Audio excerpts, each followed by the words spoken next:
Hello again everybody, and we're continuing today with the story of Roman politics and in particular of the Gracchi brothers. In the talk yesterday I talked about Tiberius Gracchus, who was clubbed to death along with 300 of his followers on the Capitoline Hill in Rome, and today we move on to thinking about what happened with Gaius Gracchus, his younger brother. After the murder of Tiberius Gracchus, Gaius understandably took a bit of a back seat for a few years. Some of the reforms of Tiberius nonetheless were implemented for the next 3 years under a politician called Aemilianus until 129 BC, at which point, under mysterious circumstances, Aemilianus died. Now, we don't know whether he died of natural causes, perfectly possible, or whether he committed suicide or whether he was killed. We just know that he was no longer there. He died suddenly, and the source material is contradictory or confusing on the subject. There were still tensions in the Roman state, along with tensions in Italy. Should the citizens of Italy be enfranchised? Should they be given full Roman citizenship? We take for granted now that Rome ruled Italy and therefore free citizens would be free Roman citizens, but that's very much not the case. Roman citizenship applied just to people in the city of Rome, free citizens, and people in the rest of Italy, while allied, didn't have full citizen rights. This meant they they weren't eligible for being in the Roman army, which was a problem. They didn't have as many legal rights either, and the taxation burden was different too. So, one of the things that Gaius Gracchus did when he was elected as tribune in 123 BC, 10 years after the murder of his brother, was to put forward the idea that the citizens of Italy should be citizens of Rome. He also put some more land reforms forward, not quite as radical or perhaps in such a provocative or confrontational way as his brother Tiberius had done. He proposed some reforms to army recruitment, partly that recruits should join no younger than 17, and also that their clothes should be provided by the army rather than having to be provided by the soldiers themselves. He also sought to fix the price of grain so that people in Rome would not starve by a massively fluctuating price in the grain market. It was suggested that some people, big dealers, were hoarding grain and forcing the price up artificially, as has happened many times throughout history for early 19th century Britain and the Corn Laws, for instance. So there were a number of what we might consider not terribly radical proposals, but to the Senate these seemed really too much for them. They started to organise opposition to this, and they put up a rival tribune who promised greater bribes to the masses. A quotation from Plutarch for that in a bit.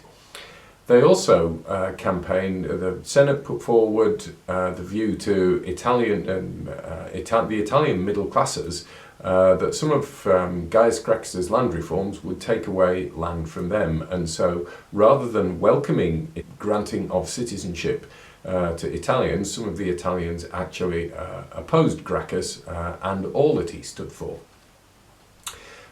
He also made a proposal to change one of the judicial systems. When people who were provincials of the Roman Empire, at the end of a governor's term of office, if they felt that the Roman state, the Roman officials had treated them unfairly, they could appeal to Rome and against the pillaging of the governors.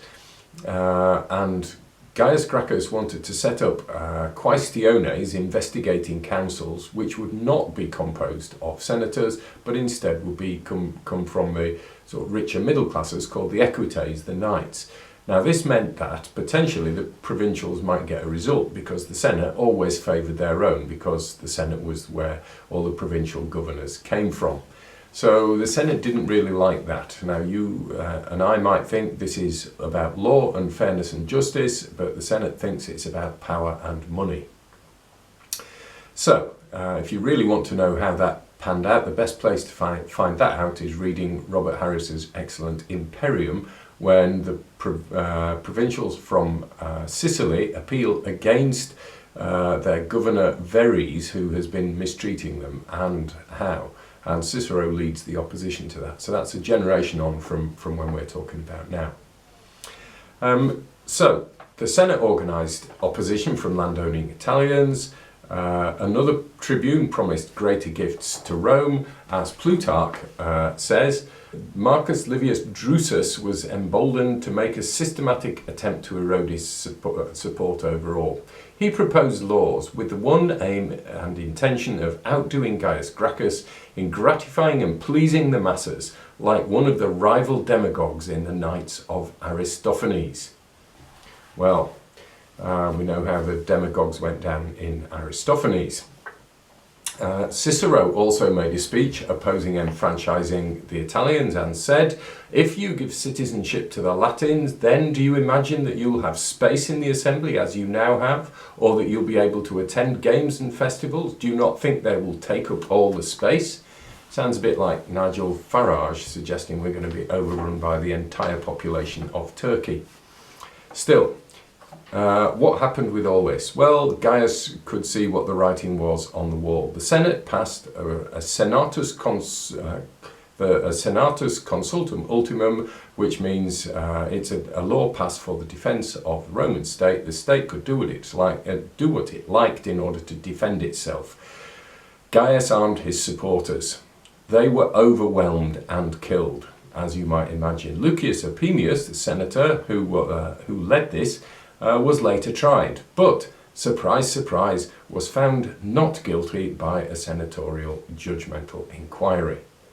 What can we learn from all this? Well, although the upper class had won the battle, they had not won the war. Political violence continued for generations. When opposing political and economic change, it didn't seem to make much difference then to the outcome, whether it was constitutional and reasonable or radical and confrontational. And just because repression had happened and won the day in the short term, it did not make the underlying problems go away.